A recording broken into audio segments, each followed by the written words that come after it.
Hi guys, hello. Okay, so I'm Laura Sawkins. I am Superstar Director of the amazing Team Glitter Sparkle here in the UK. And I am here to talk to you today about follow-up systems and why following up with your customers is so important. It is literally like the core of your business. You know, your customers are the lifeblood of your business, and it's so important to look after them and to make them feel special, and to, you know, not just to make them feel special. They are your VIPs. You know, your customers are where it's at.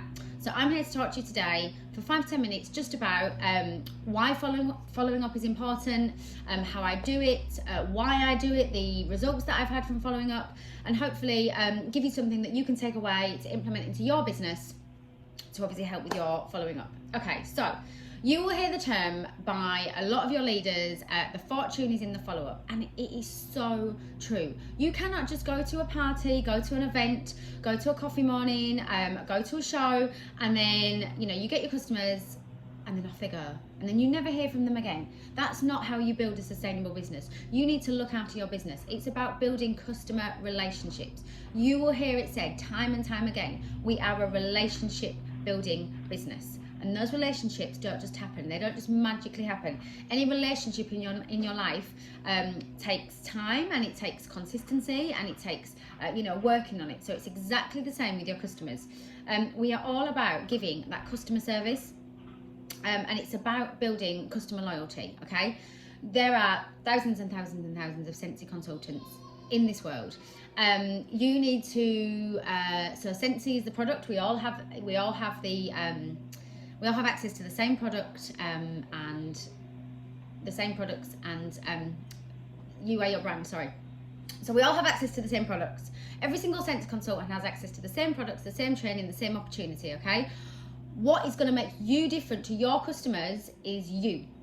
You've all heard about attraction marketing, you've all heard about being authentic. That's not what I'm here to train on today. I'm here to talk about what is, by you following up with your customers and you giving them that customer service, that is what is going to differentiate you to another Scentsy consultant, and that is what is going to keep your customers coming back to you, because that is what you want. You want to build a business with customers that are loyal, and they get an experience from you. It's not just about buying a product, you know, they get an experience from you as their consultant, and that is what is going to make them keep coming back to you. Okay, so it's about creating customer loyalty. It's about making them feel VIP, very important person. They are the most important people in your business, your customers. Because if you don't have a sustainable business with a strong customer base and strong customer loyalty, what have your team members got to aspire to?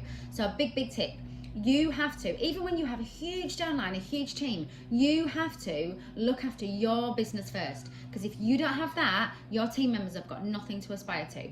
Okay, so I'm going to talk to you really quickly about what I do, about processes that I've done, I've been with Scentsy for 3 years, and I'd love to say that all my systems have been like streamlined from day one, but they haven't. And that's the honest truth. You know, like anything, every day is a school day in this business. We are always learning, always be evolving, you know, always taking tips from those around you. But I'm going to talk to you about what I've done from the beginning, what I've started to implement probably in the last kind of 6 to 12 months, and what I've talked about with my leaders or one of my leaders that I want to implement going forward. Okay, so how do I do it? How do I follow up with my customers? I love my customers, okay? I love talking. I love talking to my customers and having that relationship with them. I am very much an old school pen and paper kind of girl. Now, I know for some people, you know, we live in a digital age. Obviously, I run my business on social media alongside obviously relationship building. But I'm very much an old school pen and paper kind of girl. So Scentsy, we have a fabulous digital follow-up system called Maven, AMI, which a lot of my team use, a lot of other consultants use, and that system, if you want to know anything about that, there are trainings on AMI, there are other trainings that leaders have done, there's all your information on your workstation, but I personally don't use it, and that is just because I've tried it, and for me personally, it's not the way to go, and that is really important in your business.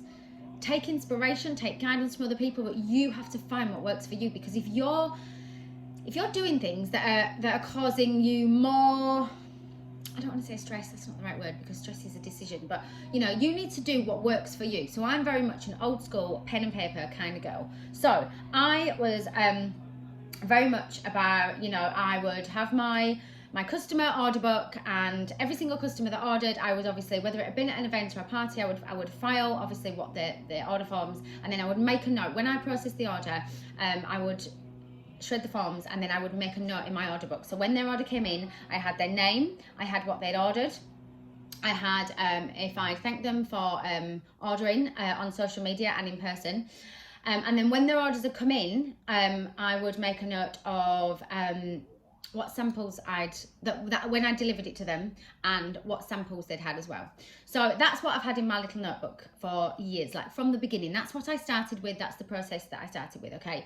And then when their orders had gone out, I'm going to be totally honest, I would maybe go back after like a month, after 3 months, and I would like block out days for following up. So I would go back to my notebook, I would look at my customers that perhaps I hadn't ordered for a while, and I think, right, okay, I'm going to follow up with you know, with these people from January, for example, and just touch base with them and just see how they're doing. Now I never ever go in with, hi, do you want to buy some more wax?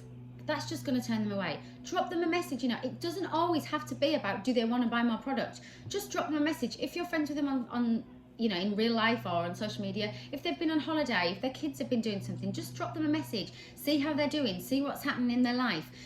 See how the kids are. See how their family is. And then also say, oh, how are you getting on with your products? How did you like, you know, that wax that you tried? How do you like your laundry range that you've tried for the first time? How did you like this? How did you like the samples that I've given you? And just always leave it with a question and leave it open to them, and you know, you are following up them to see how they're doing, you know, not just to say, do you want to buy any more product? And sometimes just leaving it open-ended to them will then open it up for them to come back to you and say, oh my goodness, I love it, you know, I love the World Traveller wax that you sent me, and oh my goodness, so thank you so much for that sample of coconut lemongrass. I didn't think I liked those type of scents, but because you've given me that sample, can I please order a bar? Can I please? And then it just opens up the lines of conversation. They might then reference 2 bars that they want to buy, and you can then obviously say to them, did you know, if you buy 3, you make a little saving. If you buy 6, you get 1 free. So then again, it just opens up the lines of communication. Also, do not be worried about following up with people if you do not get a response from them. Okay, if you've got your follow-up systems in place and you have your notebook or your digital system, whichever one that you use, for following up with people, and you drop them a message because you're doing I don't know, you're doing a personal special, you're doing a theme box that month, you know, you follow up with them and you don't get a reply, and then you follow up with them again and you don't get a reply, and then you follow up with them again and you do not get a reply. Do not take it personally, okay? You are running a business. You need to think about it this way. Think about your email inbox. You know, companies that we have over here, you know, Next or ASOS or Zara. If you look through my email inbox, it's full of follow-up emails from those companies, following up, letting me as their customer know what offers and, you know, what's going on in their business at the moment. It is exactly the same. I don't always respond to those emails. I can guarantee if you do not get a response, it is not a personal thing. Follow up with them, and so many times on the 3rd or 4th message, I'll get a message back from a customer. Oh my goodness, Laura, thank you for messaging me. I'm so sorry. I've just been crazy with the kids. I need to order wax. I need washer wigs. I need this. So until somebody point blank messages you back and says, please stop messaging me, I will always follow up, because that is what you are doing. You're offering that customer service. You are a business. You need to think about how you would feel as a customer. You're not doing anything wrong. All you're doing is running your business and offering that customer service. Okay, so I'm going to try and wrap this up. So keep it real, keep it relatable to them. Do not just do cut and paste, spam. 1, if you're doing it on social media will block you and you won't be able to send him more messages. And 2, that is not personal. Make your follow-up systems personal to your customers. Okay, the last little thing that I'm just going to show you before I go is Where I said I've been working with my leaders, so Lisa Allwood, who is one of my lovely, amazing friends and frontline SSDs, this is something that she had seen and she had worked on and she developed, and we've worked on this together, and we've literally just kind of started to put this into the play in the last couple of weeks. She took inspiration from Chloe Cox. I just need to give you props there, my love. Okay, so similar to what I've done in my notebooks, but as I say, name of customer, the date that they ordered, whether it was a basket party or a borrow basket, a message to say thank you, a social media to say thank you, a message when it's delivered, whether they're a new customer, whether they're a VIP customer, if they came from a referral, have you had a joint conversation, which samples they've got, and then make sure you've got their WhatsApp contact details and their email, because some people, you may have them on social media, but you might not have their WhatsApp, their number for WhatsApp, you might not have their email. So make sure that you've got all channels of communication open here. And then week 1, month 1, month 2, month 3. So pretty much what I'd already been doing across various notebooks, but this is something that we've just implemented more recently, if I'm honest, that I want to implement going forward, because I hit SSC last month, okay? And I've been in the business for 3 years. You never know all the answers, okay? You do what works for you, and you grow and you evolve and you take inspiration every day from those around you, and then you make it your own. You need to implement systems into your business that work for you. But the biggest tip I can give you with follow-ups, make your customers feel special, and they will always, always, always come back to you. Okay, lots of love. Hope that helped. Bye-bye.